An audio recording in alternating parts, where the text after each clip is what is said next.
Adani industry go back, go back, go back. ব্রিটিশবাসীর রাজ একতা হোক, একতা হোক, একতা হোক। ব্রিটিশের মাটি আদানি জিরানো হবো,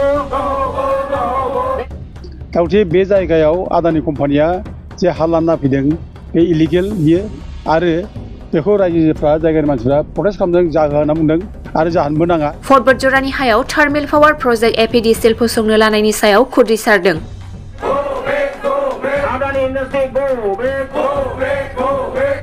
क'क्राझार जिल्ला फर्ट बटजरा महकुमानि सिङाव थानाय बासबारि बेन्दोंआव थानाय माखासे गामिया आदानि थार्मेल पावार प्रजेक्ट एपिडिसिएल फसंनो गोनां गासै 3,400 बिगा हानि गुवार बिथिङाव फाग्लिजरा पार्ट 2 बर' गामि आरो खालफानि गामि गोबां नखरफोरा थार्मेल पावार प्रजेक्टनि कम्पानिनि मावसालि लुयोब्लानो बेफोर मख'नाय गामिनि नखरफोरा खारनो गोनां जागोनखौ लानानै आरो गोबांथार बारि बागान माइ गायग्रा हा बेफोरखौ लानानै दिनै फाग्लिजरा पार्ट 2 गामिनि रायजोनि नब्लाङाव जथायै खुद्रिसारदों गामिनि थागिबि गोबां रायजो राजाफोरा।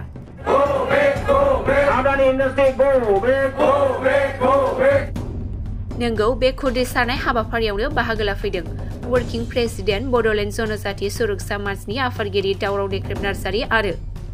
अल बड' सेनियर स्टेजेन्सि फरामनि गाहाय नेहाथारि अमर सिंह ब्रह्म बिथांजों लोगोसे BSUनि आफादगिरि बनजित मनजिल बसुमतारी आरो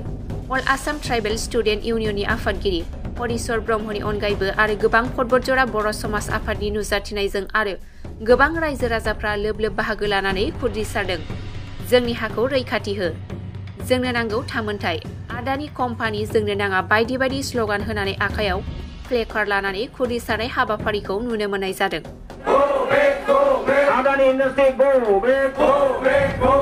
जोंहाबोथ' मोन्थाय दङना, जोंहाबो फिसा फिसौखौ माइ दोननो। बिसोर जुदि कम्पानिखौ लाबोनानै दोनफैयोबा जों साख्रि बाख्रि जों मोननो हानाय नङा, जों बेखौ जों होनो हानाय नङा, जों होनो हानाय नङा। जेबोखौनो जों होनो हानाय नङा। जोंहा गथ' गथायखौ जों माइ दोननो। जोंहाबोथ' रायजो जानांगोन, नांगौबा जों थैगोन, नांगौबा जिउ गारगोन जों। थेवबो जों हाखौ हगारनो हानाय नङा। जोंनो नांगौ जोंनि हाखौ। जों गोदोनिफ्रायनो रायजो जाबाय आरो गथ' गथाय बांगोन बबाव दोननो, जोंनो नांगौ जोंनि हाखौ जों हगारा।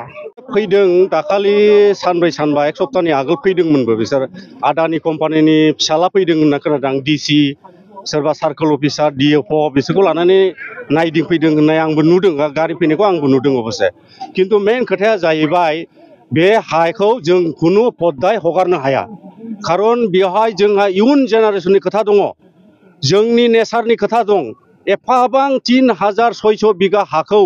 जों बोरै हगारनो, जों बेहाय खुनु पद्दाय हगारनो हाया बे हाखौ, खारन जोंहा जेनेरेसननि खोथाखौसो जों सिन्था खालामदों। जोंहा बहुद फिउचार जेनेरेसननि खोथा दङ। बे जेनेरेसननि थाखाय जोंनो हा नांगौ जानानै फैगोन, खारन दिनै मोनसे खोथाखौ स्पस्ट जे जोंखौहाय ओरैनोबा हा एलटमेन्टखौनो होआ सरकारा, जोंखौ मोनसे षड़यन्त्र बानायदों जाहाथे आदानि कम्पानिखौ लाबोनानै जोंनि बे गरिब गुन्द्रा न'खर जों जे बर' मानसिफ्रा रायजो राजाफ्रा बाहाय थानायखौ दखल खालामनायनि मोनसे सेस्था, बे बिराद अपसेस्था, माने बेखौ जोंखौ धंस खालामनायनि पद बियो। जों बेखौ खुनु पद्दाय मानिनाय नङा आरोखि। आरो बेवहाय दिनैहाय मेल खुंदों, नैबे फाग्लिजरा पार्ट 2 बिनि मोनसे सांग्रांथि मेल खुंदों। जोंनिफ्राय गोजान गोजाननिफ्राय आलासिफोर बिथांमोनखौ आं मोनसे खोथाखौ बुंनो सानदों आरो बिनि सोमोन्दै आं नोंथांमोननो मोनसे दाखालिबो जोंनि बासबारि ओनसोलाव 18टा गामिनि रायजो राजाखौ लानानै मिटिं खुंखांबाय आरो बे खोथाया दिनैनो दाखालिनो स्पस्ट जानांगौमोन जे आदानि कम्पानिनो जों थार्मेल पावारनि थाखाय जों बेखौ हाखौ हगारनो होना दाखालिनो क्लियार जानांगौमोन। आरो बाहाय जोङो दिनै फाग्लिजरा पार्ट 1 पार्ट 2 खालफानि बे रायजो राजाफ्रा जोंहा महा खथि दङ। जोंहा मोनसेबो बे थार्मेल प्रजेक्ट पावार जानायावहाय जोंहा खुनु बेनिफिट गैया, जार फलते रायजो राजाफ्रा बाहाय खुद्रिसारदों। जों बे हाखौ खुनु पद्दाय हगारा, बास बेनो जोंना स्पस्ट भाई। जों बाहाय ABCD जों जेबो सोंनो थाङा, जों हाखौ हगारा, बेनो स्पस्ट खोथा जोंना बास। नैबे बासबारिनि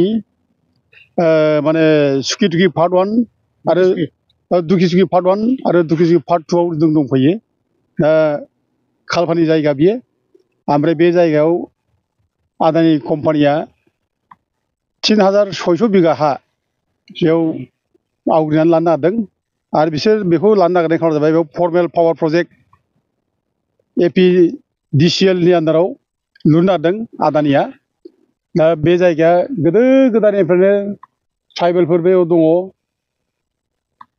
माने हा हु लानानै माइ आबाद खालामनानै दङ हाग्रायावबो एफा एनै बिदिनो न' लुनानै थाबोदों आरो बेजों लोगोसे गुबुन जाथिनि मानसिफोर दं बे जायगायाव गोदो गोदायनिफ्रायनो दा गथे बे जायगायाव आदानि कम्पानिया जे हा लाना फैदों बे इलिगेल बियो आरो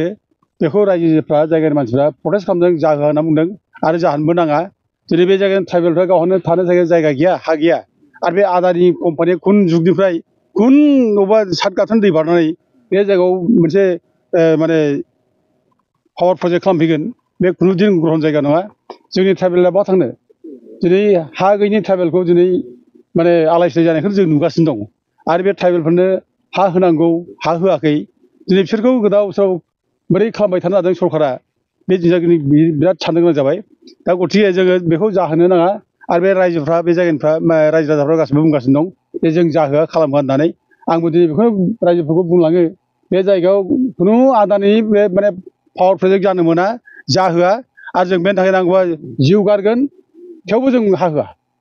जिउ गारगोन जों हा होआ जोंनि थांखिया नंगौ बे आरो जोंखौ दिनै आलाय सिलाय जोंखौ जेरावबो खालामना दोनदों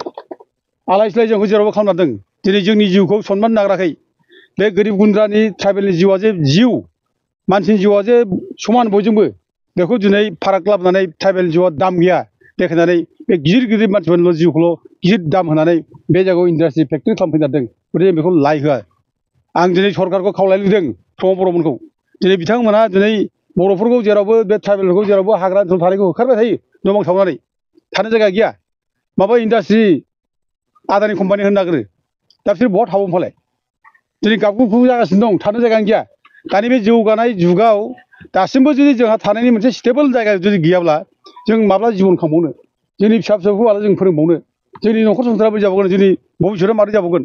बेखायनो जों बुंदों जे जों थांनानै थानांगौबा जोङो मोनसे सिद्धान्त लानांगोन थांखि लानांगोन जों जेराव दं बेयावनो जों गसंनानै थानांगोन जों नांगौबा बेयावनो जिउ गारगोन जों नांगौबा बेयावनो जुजिनानै जों जोंनि भबिष्यतखौ जों खालामनांगोन बेखायनो बे जायगानि रायजो राजाफ्रा गासिबो एकगट जानांगौ खुनु आदानि बे पावार प्रजेक्ट जानो मोना जाहोआ आरो जबरदस्ति बे जायगायाव आदानिया फैनानै बेयाव पावार प्रजेक्ट खालामनो हाया बे सिक्सटिउल लिरनाय बे ट्राइबेल एरिया एडमिनिस्ट्रेसन बे ट्राइबेलफोरनि बे माने खुंथाय बे खुंथाय एरियायाव सिक्सटिउल जानायनिफ्राय बाहेरानिफ्राय हा मोनफैया खुनु दिन रावबो मोना जोंनि माने ट्राइबेलफ्रानो बाहेरानिफ्राय जोंनाव हा मोनफैया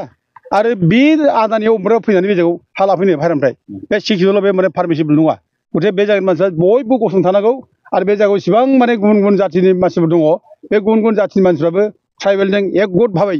ज' ओंखारनानै जुजिनांगौ मानोना जों बेयावनो थांना थानांगोन जों बेयावनो जिबन खांनांगोन आरो जायफ्रा बेयाव दंखायो गुबुन जाथिफ्राबो जुदि बिसोर थानो मोनो जाहैबाय जेब्ला बेखायनो बे जायगानि ट्राइबेलफोरनि सुखु दुखुजों लोगोसे गोरोबफानानै जों एकगट भाबै खामानि मावनांगोन आरो बे आदानि कम्पानिखौ बेनिफ्राय जों होखारथारनांगोन आरो जों धरना होनांगोन जोङो प्रटेस्ट खालामनांगोन आरो बे प्रटेस्ट खालामनाय धरनायाव जोंबो आइ आफा रायजो राजाफोरजों जों लोगो लाफैगोन गथिखे रायजो राजाफ्रा गिनो नाङा दागि रायजोफोर एरेस्ट खालामबा जोंखौ खालामग्रोदों फार्स्ट माने एरेस्ट खालामगोन जोंखौ फार्स्ट खिन्थु बे गोरिब गुन्द्राखौ नङा गावथारनांगौब्ला गावथारबाय फार्स्ट जोंखौ खिन्थु बे गोरिब गुन्द्राखौ नङा आरो जों बेखौ खालामहोआ जों जुजिगोन रायजोफोर बयबो ओंखारबा जों दे